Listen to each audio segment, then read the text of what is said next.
అయితే దానియేలు ఎందుకు అంత ఉన్నత స్థాయిలోకి వెళ్ళాడనంటే దానియేల్లో ఏ లోపం లేదు, తప్పు చేయలేదు, జాగ్రత్తగా ఉన్నాడు. చేసే అవకాశం వచ్చినా వెళ్ళలేదు. అక్కడ రాజు గారు మందు ఏర్పాటు చేశాడు, చింది ఏర్పాటు చేశాడు, అయినా కూడా ఈయన వెళ్ళలేదని చెప్పుకున్నాం. దానియేలు లాగా మనం ఉండాలి, అలా ఉండడానికి ప్రయత్నం చేద్దాం అని చెప్పుకున్నాం. ఏదో డబ్బు విషయంలో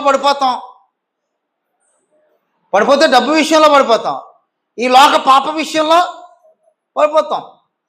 కానీ ఎందుకు దానియేలు గుర్తు చేసుకున్నామంటే అలా పడిపోకుండా ఆగండ్రా అని చెప్పడానికి దానియేలుని గుర్తు చేసుకున్నాం. నిజానికి చెప్పాలంటే ఎవడునూ నీతిమంతుడు లేడు.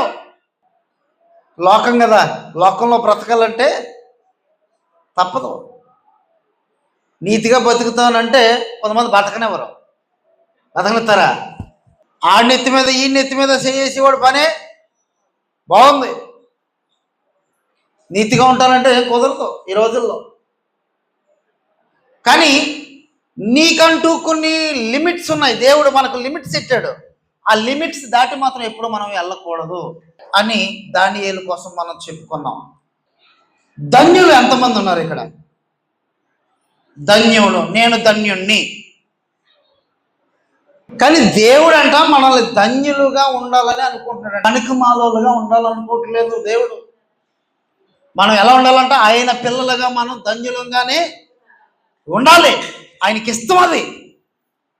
మనం ధన్యులుగా ఉంటే ఆయనకి చాలా ఇష్టం దేవునికి. ఈరోజు మనం ధన్యత కొరకు మాట్లాడుకుందాం. ప్రకటన గ్రంథం 19వ అధ్యాయము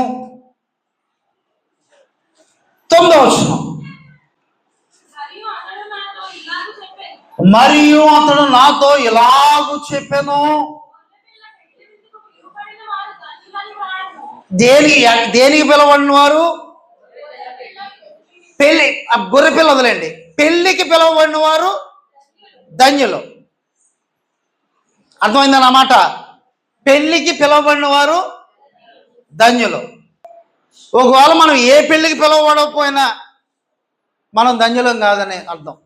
పెళ్లికి పిలవబడాలట అంటే పెళ్లికి మనల్ని పిలిచాడంటే మనల్ని ధన్యుడే లెక్కేయడాన్ని కదా అవుతున్నాడు. పిలకపోతే మనం ఎందుకు పనికిరాలి? ఇప్పుడు మనల్ని లెక్క చేసుకోలేదంటే పెళ్ళికి పిల్లదంటే మన చుట్టాలు ఉన్నారు, పెళ్ళికి పిలిచారనుకో ఒకలా మాట్లాడతాం. పిల్లకపోతే మేమెందుకు గుర్తుంటాంలే అమ్మా, మీకు చెప్పకుండా చేసేసుకున్నారు కదా అటు పెళ్ళి అంటారా అనరా? అంటే పెళ్ళికి పిలవకపోతే పనికిమాలమే మనం. నిజానికి చెప్పాలంటే ధన్యులం కాదు. ఇక్కడ దేవుడు బైబిల్ గ్రంథం ఏం చెప్తుంది? పెళ్ళికి పిలవబడిన వారు ధన్యులు. ఇక్కడ సెన్స్ ఏంటనంటే నిజానికి పెళ్ళి అంటే ఏంటనంటే పరలోకానికి పిలవబడిన వాళ్ళు ధన్యులు. పెళ్ళి మళ్ళీ యేసుక్రీస్తు ప్రభు పెళ్లి చేసుకుంటేనే మనం పరలోకం చేస్తాం అక్కడ ఆ సెన్స్. కానీ నిజానికి మనం మాట్లాడుకుంటే పెళ్ళికి పిలవబడాలంట. పెళ్ళికి పిలిచినవాడు ధన్యుడు అన్నాడా, పిలవబడిన వాడు ధన్యుడు అన్నాడా? పిలిచినోడు కాదు ధన్యుడు, పెళ్ళికి పిలవబడిన వాడు ధన్యుడు. మనం పిలవబడే వారంగా ఉండాలి. అందుకనే ఏ పెళ్ళికైనా పిలవకుండా వెళ్తామేంటి? నాకు చెప్పలేదు, నేను రాను. కొంతమంది ఫోన్లో చెప్పినా రారు. ఎలా చెప్పాలంటారు? ఇంటికి వచ్చి నాకు డైరెక్ట్గా నేరుగా చెప్తే వస్తాను. అంటే పిలవబడాలి, పిలవబడేవారు ధన్యులు. మీరు ఇందాక ఎత్తంటే మేము ధన్యులం కాదన్నారు కదా, మీరు కూడా పిలవబడ్డారు. ఎవరి ద్వారా అనంటే యేసుక్రీస్తు ద్వారా పిలవబడ్డాం కనుక మనం అందరం కూడా ధన్యులమే, పనికిమాలం కాదు మనం. దేవుడు మనల్ని ధన్యులంగానే ఉండాలని కోరుకుంటున్నాడు.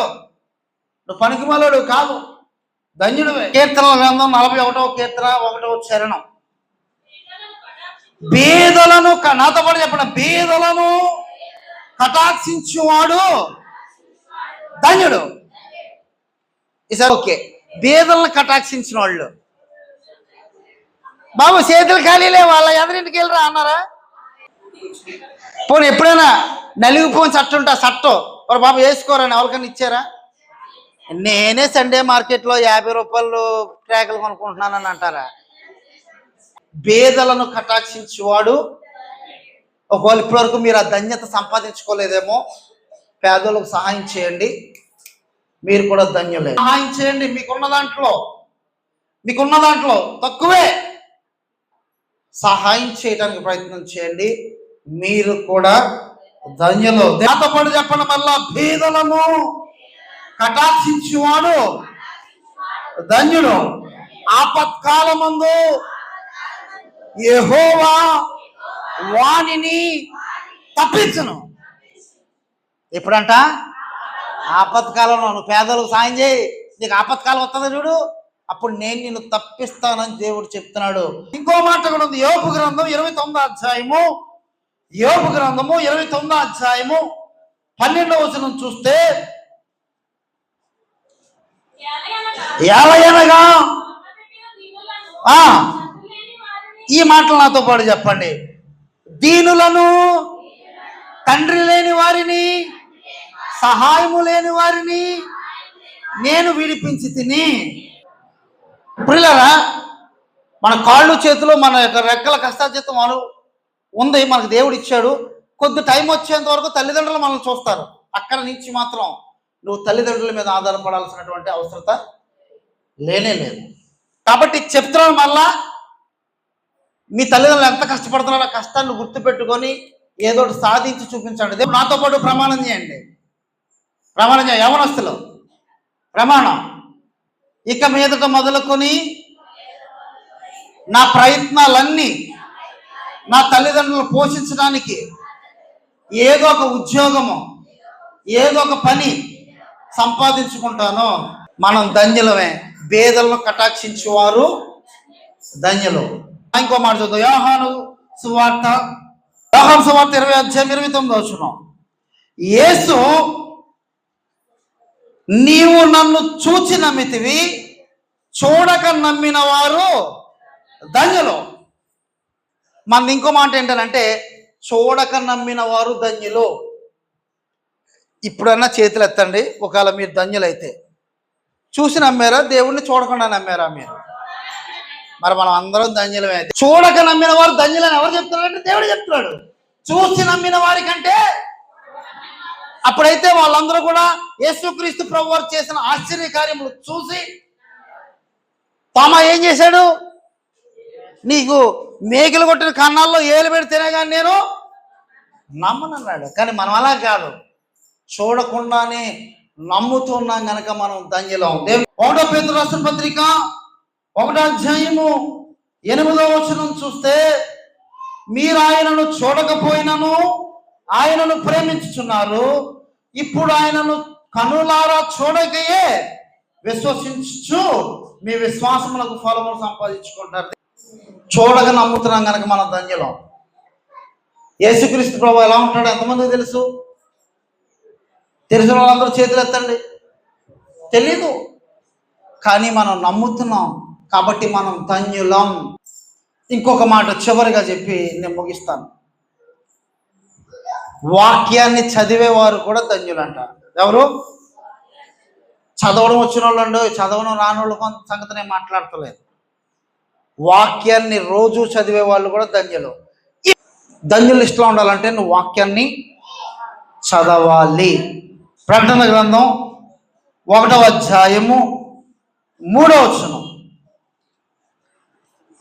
సమయము సమీపించినది కనుక ఈ ప్రవచన వాక్యములు చదువువాడును వాటిని విని అందులో రాయబడిన సంగతులు గైకొను వారును ధన్యులు.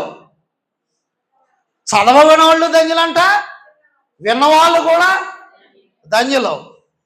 చదివిన వాళ్ళు తక్కువ ఉన్నారు కనుక విన్నవాళ్ళు చదవడం రాకుండా అంటున్నారు కదా చాలా మంది. ఇక్కడ మీరందరూ చదువు వచ్చి కూడా వాక్యాన్ని చదవట్లేదే రోజు.